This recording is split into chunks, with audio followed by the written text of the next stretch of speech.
Next up, Paul for Steve Wisniewski, and let's again shoot for that 3 to 4 minute sweet spot. Paul, you're up. All right, thank you very much, and good to see everybody tonight. So I have the honor of presenting Steve Wisniewski. From here on in, we're going to call him the Wiz. That was his nickname, easier to say. Who played for 13 seasons with the Raiders. Originally drafted actually by the Dallas Cowboys in 1989, and then rapidly traded to the Raiders. Why are we talking about him? Why does he not get enough buzz? Why is he not already in the Hall of Fame? So there's a few things we're going to dive into to kind of explain a little bit about that. But let's just talk about generally his narrative and maybe highlight a few things in his career that are worth noting for this. So he eventually played 13 seasons at guard. He was Pro Bowl 8 times in his career. He was also named to the 1990s All-Decade Team, second team. We'll come back to that in a minute. And was a first-team Associated Press All-Pro twice. He only missed 2 regular season starts in a 13-year career. That's 206 games, which is pretty impressive for any player, let alone someone fighting and playing in the trenches.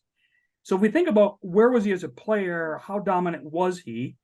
Well, if you look at the other major all-pro teams, NEA, Pro Football Weekly, Sporting News, Pro Football Writers, he actually received multiple awards as first or second team All-Pro, 4 seasons, not just the 2 for the All-Pro, or sorry, for the Associated Press, and 2 more seasons where he was named by more than one of those organizations. So you look at consensus or close to consensus as an All-Pro at his position, that's 6 years of a 13-year career.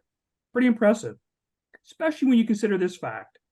When the NFL announced its 100th anniversary team, they named a total of 7 guards.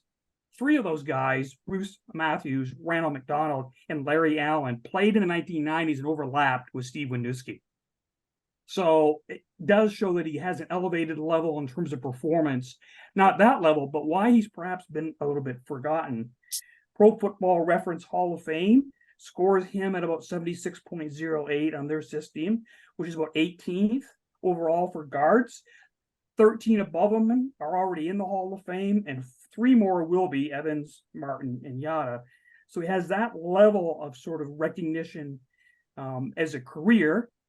PFR, which started looking at penalty data since 1994, in 112 games, only 19 holding calls over 8 seasons. That's pretty impressive for a guy in his position.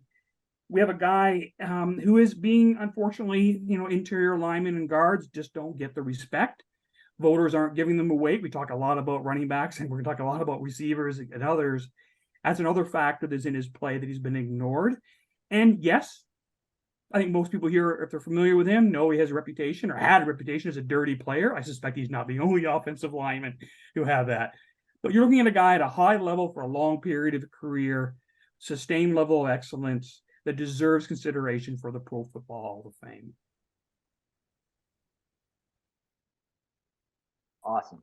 Thank you, Paul. Paul, you didn't actually introduce yourself.